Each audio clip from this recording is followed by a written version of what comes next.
Nduk. Enek sing ngersake lelagon kaya Nduk. Nggih. Nyuwun lagon apa niki Bapak Ibu? Wah aku tawa-tawa meneh kaya tenanan. Heeh, iya. Napa? Umpama napa? Umpama sliramu sekar. Lah iya. Nggih. Umpama anu Banyuwangen nika to. Wah nggih. Dangdut malih. Rada digameli rumiyin ngoten lho, Pak. Nggih to. Nggih gamelan apa anu, Pak? Dangdut. Oh, musisine yo apik-apik kok, Nduk. Najan to loro ning kepenak banget. Mbuh daleme saka ngendi aku rong tepungan mau. Iya, heeh. Nggih. Pokoke iki mang aku lara untu kok, Nduk, tenan. Isine mek meneng aku. Heeh. Apa, Nduk? Upama? Nggih, umpama Banyuwangen to, Pak. Upama Banyuwangen. Ya. Pamundutane saking Bapak sinten to, Pak? Hah? Mbah Wo? Oh nggih. Oh Mbah Wo Solekan. Mboten kersa nembang mriki ta jenengan? Purun. Monggo mriki. Pak Wo? Wis to. Pak Wondut. Ditutupne wae, Nduk. Wis ora apa-apa. Suka-suka. Ya, Mas. Iya.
Mas Bondan Sah Gunungan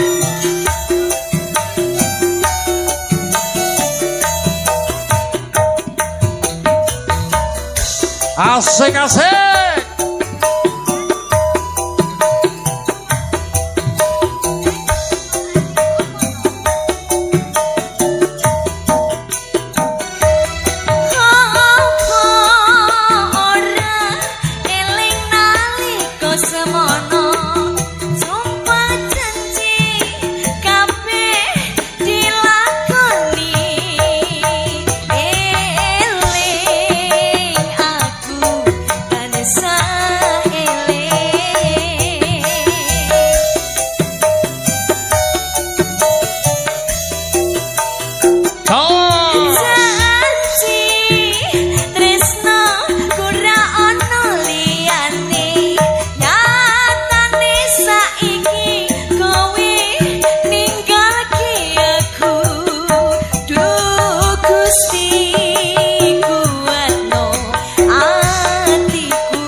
Sampai pagi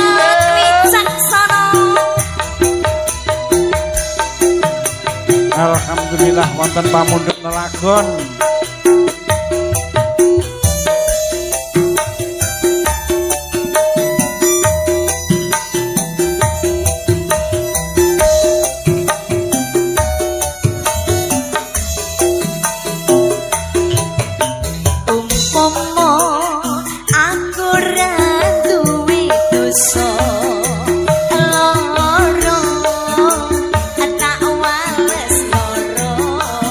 Dua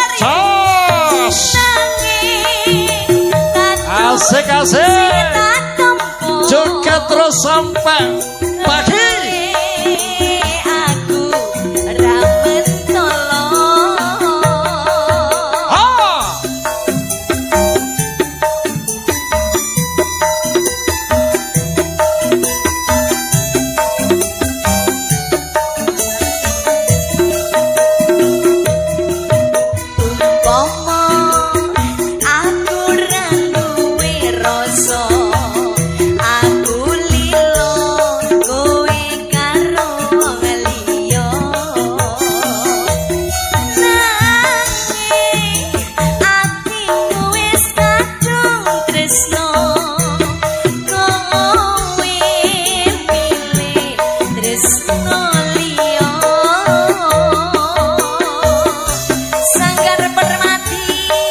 Jos.